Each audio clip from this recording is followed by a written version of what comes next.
Bienvenue dans ce nouveau numéro de décryptage. Nous recevons M. Léopold Tchako, PDG d'Africa Best Energy, l'un des acteurs majeurs dans la transformation énergétique en Afrique. Avec lui, nous allons discuter des projets ambitieux qu'il met en place pour répondre aux défis énergétiques et de la manière dont il envisage l'avenir du secteur énergétique en Afrique. Monsieur Léopold Tchako, merci de nous rejoindre sur ce plateau d'Africa 24. L'accès à l'énergie en Afrique reste un défi majeur. En 2020, selon la Banque mondiale, environ 600 millions de personnes en Afrique subsaharienne n'avaient pas accès à l'électricité. Pouvez-vous nous parler des projets en cours chez Africa Best Energy qui visent à réduire cette fracture énergétique et améliorer l'accès à l'énergie pour les populations rurales et les zones industrielles?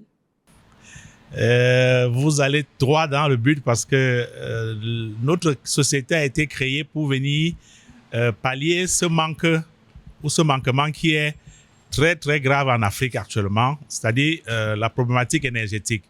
Vous savez, aucun continent ou bien aucun pays ne peut se développer sans l'énergie.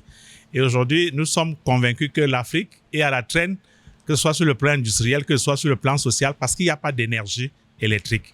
Bon, nous avons pris sur nous de commencer à travailler sur ce projet. Et Africa Best Energy a été créé pour apporter une solution, d'abord à la partie de la population africaine qui est la plus élevée, qui est les gens qui vivent dans les zones rurales. Dans les zones rurales, en moyenne, sont approvisionnés en énergie en Afrique à moins de 5%, pendant que la zone urbaine tourne autour de 75%. Bon, nous avons d'abord commencé par réfléchir, sur la zone rurale. Et nous avons des solutions énergétiques qui est très pointues et qui est très intéressant pour la zone rurale. Vous savez, quand on dit zone rurale, on parle aussi de pauvreté. Dans les zones rurales, aujourd'hui, il n'y a pas beaucoup d'argent. Il fallait trouver une solution. C'est pour ça que nous avons initié des kits énergétiques individuels. Parce que dans les zones rurales, il n'y a pas aussi de réseau de distribution pour certains pays. Bon, nous avons initié des kits autonomes. Ces kits que nous sommes en train de vouloir développer sur les zones rurales en Afrique. Maintenant, la deuxième partie concerne les industries. Je l'ai dit tantôt, l'Afrique ne peut pas se développer sans industrie. L'Afrique aujourd'hui est un comptoir commercial parce qu'on ne vend que ce qui est produit ailleurs. Et pourquoi on ne produit pas nous-mêmes? Parce que nous n'avons pas d'énergie. C'est-à-dire l'industrie lourde, nous avons des mines. Pour transformer nos mines, il faut de l'énergie.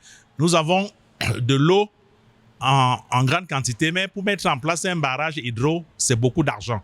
Alors, on doit tout faire pour développer une énergie propre, mais on doit développer une énergie qui va nous permettre de s'industrialiser. C'est pour ça qu'Africa Best Energy est venu avec des systèmes énergétiques qui sont basés sur la biomasse et sur le gaz.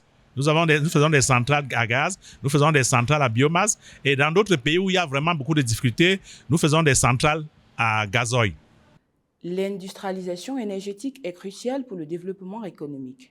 Selon l'International Energy Agency, l'Afrique nécessite un investissement d'environ 40 milliards de dollars par an jusqu'en 2030 pour combler son déficit énergétique.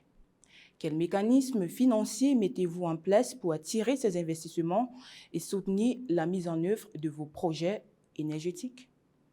OK. Vous revenez sur un projet très important pour nous.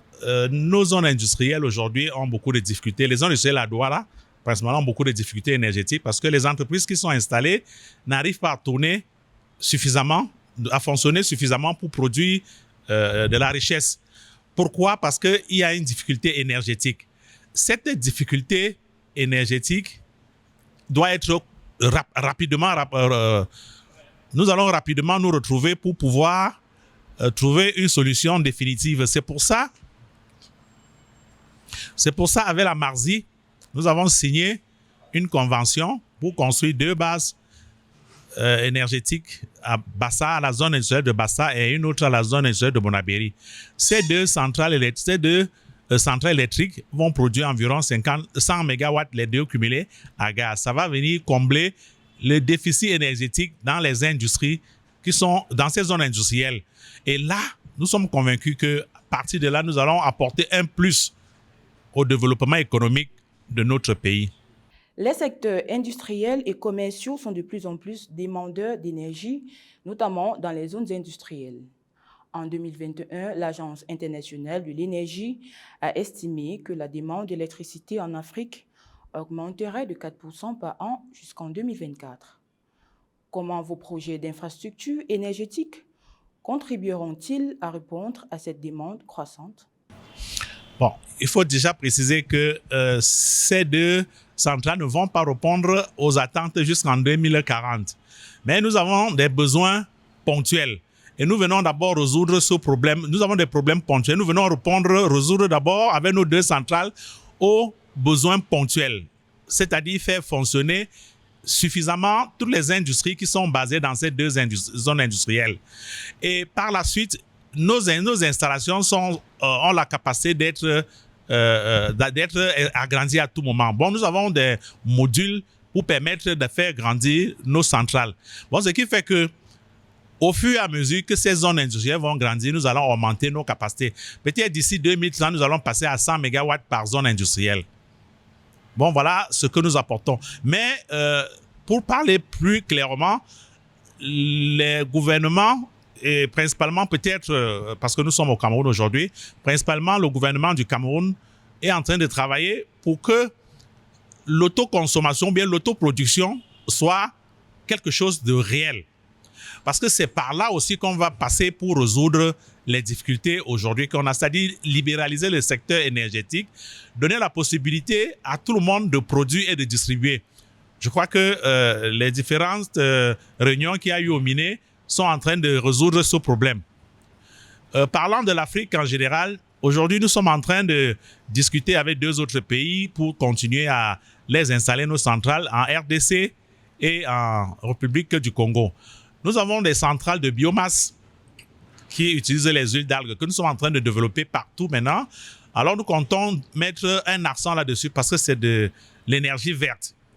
Nous allons faire, au lieu d'utiliser le gazoil pour faire tourner nos centrales, nous allons utiliser des algues, les huiles des algues pour faire fonctionner sur ces centrales. Bon, ça c'est le plus qu'African Best Energy et ses partenaires sont en train d'apporter pour l'autosuffisance énergétique en Afrique.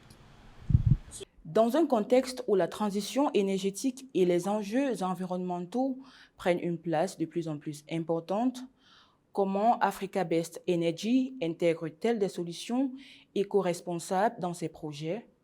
Quelles sont les innovations que vous introduisez pour garantir la durabilité environnementale tout en développant l'accès à l'énergie?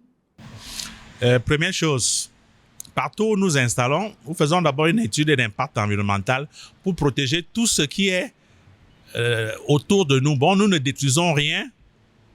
Nous avons des experts qui viennent analyser et restituer l'environnement comme on l'a trouvé pendant qu'on installe nos centrales. Bon, nous avons déjà mis nous mettons un accent très particulier, très important sur la protection de l'environnement.